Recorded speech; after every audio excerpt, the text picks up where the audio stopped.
Introduction to this edition. Writing through the narrow gate proved to be a watershed for me that was, in its way, every bit as important as those crucial years in the convent. I had decided to write the book because I was becoming uncomfortably aware that a period of my life that had been extremely significant was becoming trivialized.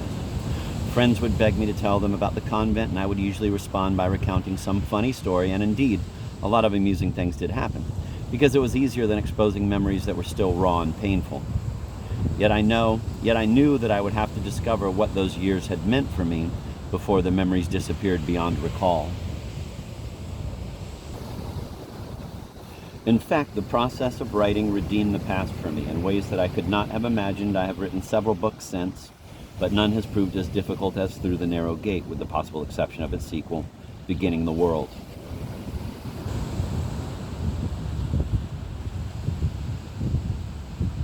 Autobiography must be one of the most challenging genres because it becomes impossible to keep humiliating glimpses of one's former self at bay. Not surprisingly, I tried to avoid this, but was prevented from doing so by June Hall, whom I had met at a dinner party and who had agreed to act as my literary agent. The first draft of the book was very black and angry. June read it, said that it was probably publishable, but that she couldn't help wondering why, if things had been that bad, I had stayed in the religious life for 7 whole years. I could see that she had a point, and I started all over again. During the next 2 drafts, I began to remember the things that had made me stay so long, things that I no longer wanted to recall because I thought that I had lost them forever. The beauty of the liturgy, the belief that every single moment of the day had eternal significance, and above all, the sense of a spiritual quest for meaning that would make my life wholly significant. I had gone into the convent searching for something that remained tantalizingly elusive, but that, with the optimism of youth, I felt certain I would one day find. I did not find that something, which, for want of a better word, we called God, in the convent. These pages explain why. The 1960s were a difficult time for religious orders, and I must have been one of the last people to be trained before the Second Vatican Council reforms were implemented. At that time, it had unfortunately become customary to train young nuns by making them excruciatingly aware of their failings. This meant that most of us lived in a state of such acute anxiety and preoccupation with ourselves that a positive religious experience could become well nigh impossible. After all, the great masters of the spiritual life insist that the true spiritual path leads us away from the ego. Guilt and an undue concentration on one's own performance can only further embed the struggling soul in the self that it is trying to transcend. There were certainly nuns in my order who were well aware of this problem, but as a mere teenager I lacked the maturity or the confidence to see the particular obsessions of my superiors in a larger perspective. When I wrote Through the Narrow Gate, I thought that I had finished with religion, yet because of the book I was invited to write and present a documentary series for British Channel 4 television about St. Paul. Much of the filming was done in Jerusalem, and there, for the first time, I confronted Judaism and Islam, Christianity's 2 sister religions, as living integral faiths. In order to understand the early church, founded in large part by St. Paul, I had also to learn about the Jewish world that gave birth to it.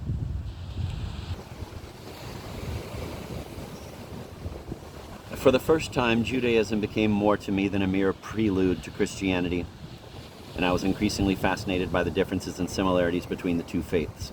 In the same way, living and working so intensely in the Middle East made me want to learn about Islam, and I was frequently enthralled by what I found. After I had finished the television series, other assignments followed, all concerned with religion. I began to flesh out the grounding in scripture, theology, and church history that I had acquired in the convent, but this time I was seeing it in conjunction with the development of other faiths.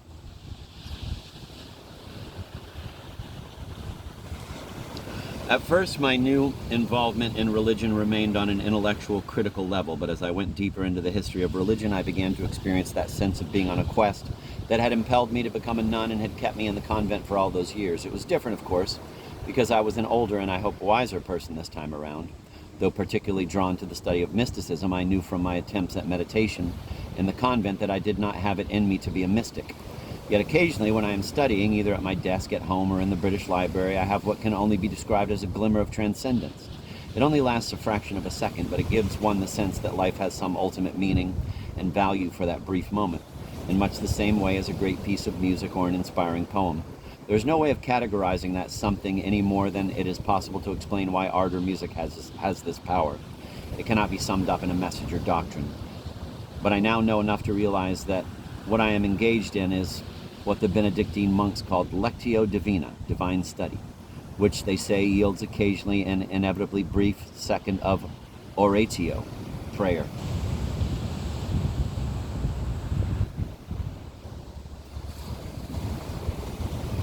When I spoke of this experience to some of my colleagues at the Leo Baeck College in London, where I do a little teaching, they laughed and told me that I was very Jewish in my spirituality.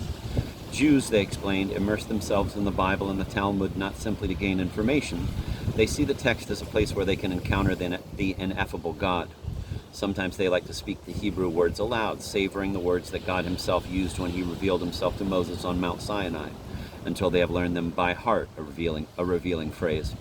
They sometimes sway backwards and forwards while they recite the Hebrew words as though they were blown by the breath of the Holy Spirit, pliable before God as a flame before a breeze. Occasionally they get a sense of something greater that lies behind and within the words but defies explanation.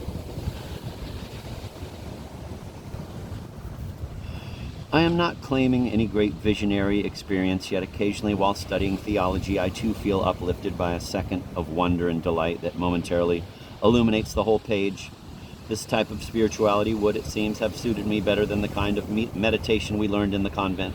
Everybody comes to the divine in his or her own way. And it seems that my writing and broadcasting career, which has often been critical of certain aspects of religion, has led me back to some form of religious life. I could not have known this when I sat down to write Through the Narrow Gate in 1980. I am no longer a practicing Roman Catholic, but I usually call myself, slightly tongue-in-cheek, a freelance monotheist. At present, I draw sustenance from other traditions as well as from Western Christianity. The study of comparative religion, I am told, rarely inspires a person to convert to another faith, but it makes him see his own religion differently. I can now appreciate what the spirituality I learned in the convent was aiming for and perhaps where it went wrong, at least for me. It also seems that the quest that began on the 14th of September 1962, the day I entered the religious life, has continued and led me to paths that I never expected. Karen Armstrong, London, August 1994. 1. Beginnings, 1962. It was 14 September 1962, the most important day of my life. On the station platform, my parents and my sister Lindsay were clustered together in a sad little knot, taking their last look at me. I was 17 years old and was leaving them forever to become a nun. King's Cross Station was a confused flurry of shouting porters, whistles, people dodging and tearing through barriers. A disembodied voice announced arrivals and departures. An old lady walked down the platform, smartly dressed, leaning on her stick and looking fixedly at the ground, lost in her private world.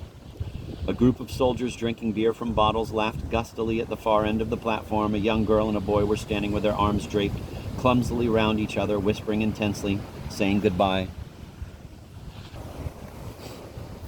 I looked at this from the windows of the train, but it was like watching a film or seeing it all through a thick glass screen. The whole day had been like this. I had gotten up that morning early, packed my suitcase and stripped my bed, folding the sheets and blankets neatly, conscious somewhere that this was the last time. I took a last look around the house, knowing that I ought to be feeling something, but actually feeling very little. Just a numbness, a blocking of all responses. But underneath all that, I was aware of a fluttering excitement. At last the day had come. For the past year, I had been looking forward to it with an intensity I had never experienced before, terrified that something would happen to stop it. I was beginning a huge spiritual adventure. The night before, I had read Monica Baldwin's book, I Leap Over the Wall, written after 28 years in a convent. It was a book that was legendary to me. The nuns at school had always spoken of it in tones of dire disapproval mixed with a kind of pity. Poor woman, they had always said. It's so obvious that she hadn't got a vocation. Somewhat guiltily, I had bought a copy and devoured it in the privacy of my bedroom. It was my last chance to read it, and I felt compelled by furtive curiosity. I say I read it, but I skipped large chunks. I wasn't interested in the author's adventures after leaving her convent. I wanted to know what had happened to her inside. Her account of the austerities of the life didn't put me off for a moment. I knew that it was going to be hard. I wanted it to be hard. It wouldn't be worth doing otherwise. What were a few hardships if they led to a close relationship with God? I felt sorry for Monica Baldwin. How could she have given up? I glanced impatiently at my watch and then instantly felt contrite. This was a wonderful day for me, but my family had not chosen this. For them it was not a glorious beginning, but an end. I looked down at them, knowing sadly that even now they were hoping against hope that I would change my mind at the last minute. None of that showed, however. My parents, tall and elegant, smiled bravely up at me. My sister was looking at me with awe mingled with horror, hardly able to believe that this was really happening. She was 3 years younger than I, but already she was far taller and looked much older. Even at 14, she possessed a physical poise and confidence that marked her as the sort of child my parents should have had. Like them, she loved life. Nothing was going to make her enter a convent. But I wasn't like that. To me, the world had proved an unsatisfactory place. It wasn't enough. Only God, with his infinite perfection, could complete me. Thou hast made us for thyself, O God, and our hearts are restless till they rest in thee. St. Augustine's words in his Confessions expressed what I felt exactly. I had read them for the first time a few months ago during the school retreat. If the Gospels were true, it seemed to me, then logically there was nothing else to do but become a nun and give my whole life to God. Only he could satisfy me. My parents could not really understand my decision. They were Catholics and knew that if I had a religious vocation, it was their duty to let me go. But for them, religion meant Sunday morning Mass and a decent morality. They were bewildered at my decision to abandon all the good things of life and embrace an asceticism that they could only see as impoverishing. However, they had made up their minds to let me enter the convent and were determined to see it through with as good a grace as they could. They had driven me down from our home in Birmingham that morning to see me off at King's Cross. It was our last time together as a family, and our knowledge of this filled the car. Outside on the highway, the traffic swooshed past with heartless speed. I looked out the window, mechanically counting the bridges. Lindsay, huddled at the other end of the back seat, as far away from me as possible, stared with deliberate nonchalance out the window. She had been horrified when my mother told her. How ghastly, I can't think of anything worse. And she had refused to talk to me about it at all. It's almost as though she thinks her religious vocation is infectious, I thought wryly, looking at her averted head. All right in the back there? My father asked with forced heartiness, a useless question but an attempt to communicate. Yes, thanks, we chorused obediently.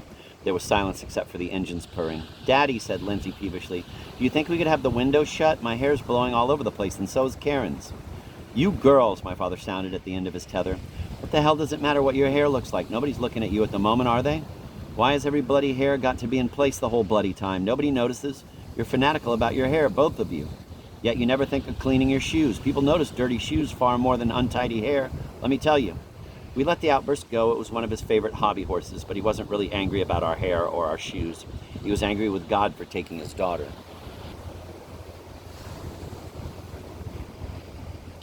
Would anyone like a piece of candy? My mother asked soothingly. It was strange hearing her be the peacemaker. Usually it was she who got irritated and my father who calmed her down. It was odd, I thought, how she felt the need to fill us up with glucose while we were on a journey. Anyone would think we were climbing Mount Everest, but it had always been the same, one of those odd quirks of family life that would be closed to me forever. After today, it was the sort of thing you probably quite forgot. In a few years, perhaps all my life at home would seem unreal. We'll just be in time to have lunch somewhere nice, my mother said cheerfully. We made pleased noises. I felt too excited to eat anything at the moment, but this was another ritual that would have to be gone through, the last meal. I wonder what the food's like in there, mused my father gloomily. The "in there" was delivered in a dropped intonation, as though it meant a prison. Terrible, I should think, said Lindsay grumpily. She was still feeling sore about her hair and my father's attack. It'll be just like school food. You remember, Karen, the nuns always said they ate the same food as us? Imagine school food every day of your life. Gloom filled the car. It was not the moment I knew to hold forth on the unimportance of physical comforts. At the moment, the issue of food seemed trivial. It would be like the fairy godmother urging Cinderella to sit down to a sensible supper before she set off for the ball, a distraction from the real issue. But I'm sure you must have nice food sometimes, Karen, my mother was saying. I wonder if you'll have turkey and plum pudding on Christmas Day. I murmured vaguely. How did I know? These random speculations were serving to impress on all of us, the barrier that was so soon to divide us from one another. I wonder what you'll be doing this time tomorrow, my mother went on, desperate to keep up the conversation at all costs. Silence was much too difficult to handle. Unpacking, I expect, I suggested cooperatively. General settling in, and then perhaps we get down to normal duties. Mother Catherine said that postulants spend most of the time doing housework. Good God, said my father, do they realize how bad you are at housework? You're always dropping things and you never seem to see the dirt. I don't expect they'll keep you long, he added facetiously. But he sounded suddenly hopeful. Somehow I knew that he would actually be angry if the order sent me home like an unwelcome parcel. But you probably won't stand that for long, he added quite cheerfully.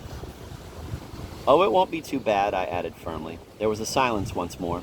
Then my father cleared his throat. I knew he was trying to say something important. Look, he said awkwardly, swerving dangerously round a truck. You mustn't be ashamed if you decide that the life isn't for you. Don't feel, will you, that anyone will think any the less of you if you don't stick it out. It'll be hard to admit that you've made a mistake, but if you find that you have, we'll still be proud of you. Even more proud of you, if you see what I mean. Lindsay shuddered as though some indecency had been spoken. The air hummed with embarrassment. As a family, we just did not say that kind of thing to one another. Reserve characterized our conversations entirely. We chatted endlessly about trivia, but left the big things unsaid. My father, I knew, had said something important, but none of us knew how to cope with it. How sad it all is, I thought. Each of us is locked away from the others, and now we'll never learn to talk deeply.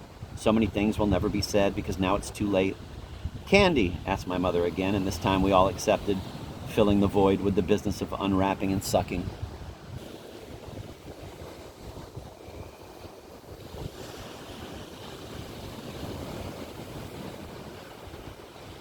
And now here we were at King's Cross, still smiling cheerfully, more anxious than ever not to mar these very last moments with tearfulness and grief. 5 more minutes, we ought to say something memorable, something to mark the occasion as a momentous one. I should speak this time. My father had done his bit. He was glancing around the station, trying to focus his attention on something that would distract him from what was really happening. What could I say to them? Thank you for all you've done for me? I'll be thinking of you and praying for you always? It sounded so glib and meaningless, though I meant it all. Well, my mother said brightly, the train's going to leave on time. That's perfect. We'll just have time to get to the theater. They were all going to a matinee performance of The Sound of Music. We had the record at home. Those pretty nuns, that irrepressible postulant, the wise superior. A good choice in many ways, the religious life cut down to fit the limitations of the stage. Cozy, comprehensible, and painless. I knew that the real thing wasn't going to be like that. The nuns I was joining in a couple of hours just must smile at it. Of course it would be different. Got your suitcase? Asked my father helplessly, though he had put it on the rack with his own hands. Yes, I said heartily. There it is. What time do you get there? Asked Lindsay, making a huge effort. She still looked at me, lost in a dream of horror. 4:15, I replied, though we had been through all this hundreds of times already. I'll be there in time for tea. We looked at one another. Silence. I do hope you enjoy it, I said. The Sound of Music, I mean. You'll have to tell me all about it when you write. God, couldn't I think of anything better than that?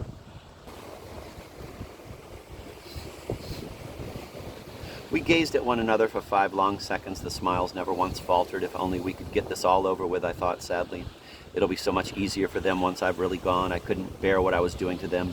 In a way, their cheerful bravery was a reproach. If only they'd behaved a little less impeccably so that I could feel a bit cross with them. But that wasn't fair, I knew. The next few minutes stretched ahead like a lifetime, filled with sadness and ambivalence. After that, once the train had disappeared in a smooth curve, there would be nothing between me and the convent. These last miserable moments were the first step along the road of sacrifices that would take me to God and a happiness and significance that were too great to imagine. In the meantime, my family and I stared at one another, still smiling. Then a whistle, slamming doors, a hiss of steam. Goodbye, I screamed, and at that terrible moment a feeling of panic and grief hit me like a physical force. I really was going. I'd done it now. I leaned perilously out the window, kissing my mother, my father quickly, snatching the last moment before I was torn away from their embrace by the train, carrying me slowly but irrevocably away from them. Goodbye, darling, said my baffled father. I know you'll be very happy. I continued to wave, fighting back the tears that stung my eyes as we pulled over. For the first time in my life, my family suddenly looked very small and distant. Finally, they disappeared. How had it all begun?